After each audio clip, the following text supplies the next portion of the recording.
টিয়া, কেয়া শিয়ালিনী টিয়া, এই খিচুড়ি তোমরা খেও না। এটাতে বিষ মেশানো হয়েছে। এটা খেলে তুমি এবং তোমার মা মারা যাবে। এটা তো জিয়াকে দেওয়া সেই বিষ মেশানো খিচুড়ি। আমার তৈরি করা ফাঁদে আমিই পড়ে গেলাম। নিজের বিষে এখন নিজেই মরে যাচ্ছি। আরে আরে কেয়া ভাবি, তুমি শুধু একটা গাছে পানি দিচ্ছ কেন? পাশের গাছটাতেও পানি দাও। ওই গাছটা যে পানি না পেয়ে মরে যাচ্ছে, ওই গাছটাতেও কয়েক কলসি পানি দাও। ওই শুকনো গাছটাতে পানি দিয়ে কি করব? ওই গাছটাতে তো কোনো আমের মুকুলই ধরেনি। শুধু শুধু কষ্ট করে পানি দিয়ে আমার কোনো লাভই হবে না। ওই গাছটা থেকে তো আর আম পাওয়া যাবে না। আর এই গাছটাতে আমের মুকুল ধরেছে বেশি বেশি, তাই পানি দিচ্ছি। কারণ যখন আম পাকবে তখন বাজারে বিক্রি করে আমি অনেক টাকা পাবো। হ্যাঁ বুঝেছি, তুমি শুধু নিজের লাভের জন্যই গাছটাতে পানি দিচ্ছ। শোনো কেয়া ভাবি, গাছ ফল ছাড়াও অনেক উপকারে আসে। গাছ আমাদের অক্সিজেন দেয়, গাছ থেকে আমরা ছায়া পাই, গাছের কাঠ দিয়ে আমরা ঘরবাড়িও বানাতে পারি। আর তাছাড়া একটা জীবন বাঁচানো মহৎ গুণ। ঝুমা, আমাকে এত জ্ঞান দিতে আসিস না তো। আমি নিজের স্বার্থ ছাড়া কোনো কাজ করি না। আমাকে বিরক্ত করিস না। যা এখান থেকে, আমাকে আমার কাজ করতে দে। না ঝুমা ভাবি, আমি তো এখান থেকে যাব না। আমি গাছে পানি দিয়ে তারপরে যাব। তোমার কলসিটা আমাকে একটু দাও তো, আমি গাছে কয়েক কলসি পানি দেই। না, আমার কলসি আমি তোকে দিব না। আমার কলসিতে পানি আনলে আমার কলসি ক্ষয় হয়ে যাবে। আর এই আধবড়া গাছের জন্য দেখছি তোর দরদ উতলে উঠছে। এতই যদি দরদ হয়, যা নিজের কলসি নিয়ে এসে তারপর পানি দে। এরপর ঝুমা শিয়ালিনী বাড়ি চলে যায় কলসি আনার জন্য। তুমি কোথায় যাচ্ছ কলসি নিয়ে? বাগানে একটা আম গাছ পানির অভাবে মরে যাচ্ছে রে মা। যাচ্ছি ওই গাছটাতে পানি দিতে। তুই বাড়িতেই থাক, কোথাও যাস না। আমি গাছে কয়েক কলসি পানি দিয়ে আসি। এরপর ঝুমা শিয়ালিনী আধমরা গাছটাতে কয়েক কলসি পানি দেয় এবং নিয়মিত গাছটির যত্ন করতে থাকে। কেয়া ভাবি গাছটার অবহেলা করে যত্ন নেয়নি, আর যত্নের কারণে গাছটি কত সতেজ হয়ে উঠেছে। আর কি সুন্দর আমের মুকুলও ধরেছে। যাই হোক, ভালোই হয়েছে। এবার গাছ থেকে কিছু আম হলে বাজারে আম বিক্রি করে কিছু টাকা পাওয়া যাবে। ঝুমা, তুমি গাছের এত যত্ন করলে, তবুও তোমার গাছে ছোট ছোট আম ধরেছে। আর আমার গাছে তো দেখো কত বড় বড় পাকা পাকা আম ধরেছে। আমি তো গাছের তেমন যত্নও করিনি। আমি তো ফলের আশায় গাছটির যত্ন করিনি, গাছটি তো মরেই যাচ্ছিল। গাছটার যত্ন করেছি বাঁচানোর জন্য। এরপর আমার গাছে যেমন আম ধরেছে আমি তাতেই খুশি। তোমার মতো আমি এত লোভী না যে টাকার লোভে গাছটির যত্ন নিয়েছি। চুপ করো, চুপ করো। মুখে স্বীকার না করলেও তুমিও টাকার জন্যই গাছের যত্ন নিয়েছো। যখন দেখেছো আমাদের গাছে বড় বড় পাকা আম আর তোমার গাছে ছোট ছোট আম, এখন আমাকে হিংসা করে এসব বলছো। সব বুঝি আমি। এখন তোমার সাথে কথা বলে সময় নষ্ট না করে তাড়াতাড়ি আমগুলো পেড়ে নিয়ে যাই, নয়তো আমার গাছের আমে তুমি চুরি করে নিয়ে যেতে পারো। বলা তো যায় না কখন কার মনে লোভ জন্মায়। এরপর কেয়া শিয়ালিনী গাছের সব আম পাড়ে বাজারে নেয়ার জন্য। অপরদিকে ঝুমা শিয়ালিনীও গাছের সব আম পেড়ে বাজারে নেয়। আম নিয়ে যান, আম। সবাই পাকা পাকা আম নিয়ে যান। মিষ্টি মিষ্টি আম, একবার খেলে বারবার নিয়ে যাবেন। পাকা পাকা মিষ্টি মিষ্টি আম। এদিকে আসুন, আম নিয়ে যান, আম। কে শিয়ালিনী, তোমার গাছের আম কি সত্যি মিষ্টি হবে নাকি?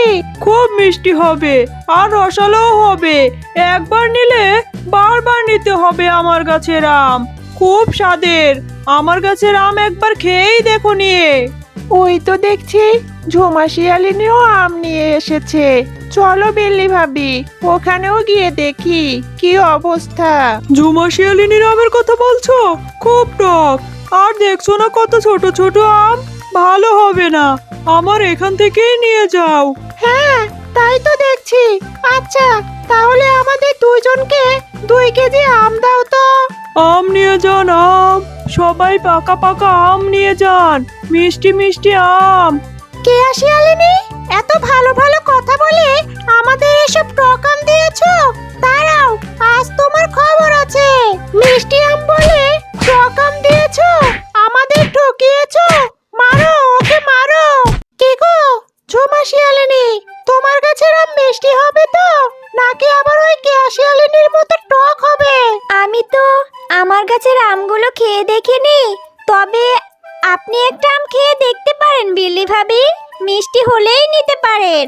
এরপর বিল্লি একটা আম খেয়ে দেখে আমগুলো খুব মিষ্টি আর সুস্বাদু ছিল।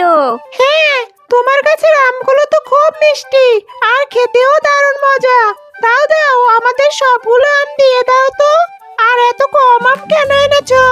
আসলে আজ প্রথম দিন বাজারে আম নিয়ে আসলাম তো, তাই বিক্রি হবে কিনা ভেবে কমই নিয়ে এসেছি। কাল আবার বাজারে নিয়ে আসবো, তোমরা চাইলে কিনতে পারো। তোমার আর কষ্ট করে বাজারে আনতে হবে না এই সুস্বাদু আম। আমরা বাড়িতে গিয়েই সব আম কিনে নিয়ে আসবো। আজ এই ঝুমা শিয়ালিনীর জন্য কি মারটাই না খেলাম। এর একটা উচিত শিক্ষা ওকে দিতেই হবে। আজ খিচুড়ি রান্না করব, সবাইকে দিব, জিয়াকেও দিব। মা মেয়ে খেয়ে একবারেই মরে যাবে। একসাথে আমার 2 পথের কাটা শেষ। বিকেলবেলা জিয়া কেয়া শিয়ালিনীর বাড়ির সামনে দিয়ে যাচ্ছিল। মা, জিয়া বাড়ি যাচ্ছিস? আমি একটু খিচুড়ি রান্না করেছিলাম, বনের সবাইকে দিয়েছি, তাই ভাবলাম তোদেরও দেই। তোর মা আর তুই মিলে বাড়িতে গিয়ে খেয়ে নিস। হ্যাঁ, আবার একা খেয়ে নিস না, মা মেয়ে মিলে দুজনে খাস। ঠিক আছে কাকিমা, মাকে রেখে আমি কোনো কিছুই খাই না, দুজন মিলেই খাবো।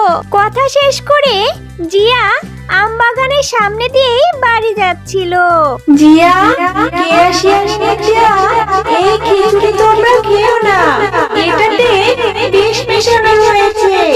এটা খেলে তুমি এবং তোমার মা মারা যাবে। আমি আমার মাকে খুব ভালোবাসি, আমি আমার মাকে মরতে দেব না। আমি এই খিচুড়ি এখানে রেখেই চলে যাচ্ছি। খিচুড়ির প্লেটটা সেখানে রেখেই জিয়া চলে যায়। কিছুক্ষণের মধ্যেই সেখানে কেয়া শিয়ালিনীর ছেলে রিঙ্কু আসে আর খিচুড়ি দেখে খুশি হয়ে যায়। এরে, কে যেন এখানে খিচুড়ি রেখে গেছে। মা তো খিচুড়ি খুব পছন্দ করে, মাকে গিয়ে খিচুড়ি দিলে মা খুব খুশি হবে। এরপর আমি যত খেলনা চাইবো তত খেলনাই আমাকে দিবে। মা, এই নাও খিচুড়ি, আমি তোমার পছন্দের খিচুড়ি এনেছি, খেয়ে নাও মা। বাবা বাবা, আমার ছেলে আমার জন্য খিচুড়ি এনেছে, কিন্তু এই খিচুড়ি কোথায় পেলি বাবা? মা, আমি কিনে এনেছি, তুমি খেয়ে নাও। খাচ্ছি বাবা, খাচ্ছি। আমার ছেলে আমার জন্য খিচুড়ি এনেছে, আমি কি না খেয়ে পারি? এই বলে কেয়া শিয়ালিনী সেই বিষ মেশানো খিচুড়ি খেতে থাকে। একই খেলাম আমি, একই খেলাম। আমার গলা চলে যাচ্ছে, মরে যাচ্ছি, আমি মরে যাচ্ছি। টুকি, তুই এই খিচুড়ি কোথায় পেলি বাবা? মা, আমি রাস্তায় পেয়েছিলাম এই খিচুড়ি। আমি তোমার কাছে মিথ্যা কথা বলেছি যাতে তুমি আমায় খেলনা কিনে দাও। আমি এই খিচুড়ি কিনে আনিনি, আমি রাস্তায় পেয়েছি মা এই খিচুড়ি। এটা তো জিয়াকে দেওয়া সেই বিষ মেশানো খিচুড়ি। আমার তৈরি করা ফাঁদে আমিই পড়ে গেলাম, নিজের বিষে এখন নিজেই মরে যাচ্ছি। এই জন্যই মানুষ বলে, অন্যের জন্য কুয়ো করলে সেই কুয়োতে নিজেরই পড়তে হয়। এখন আমি আমার বিষেই মরে যাচ্ছি। তো বন্ধুরা, আমাদের গল্পটি তোমাদের কাছে কেমন লাগলো?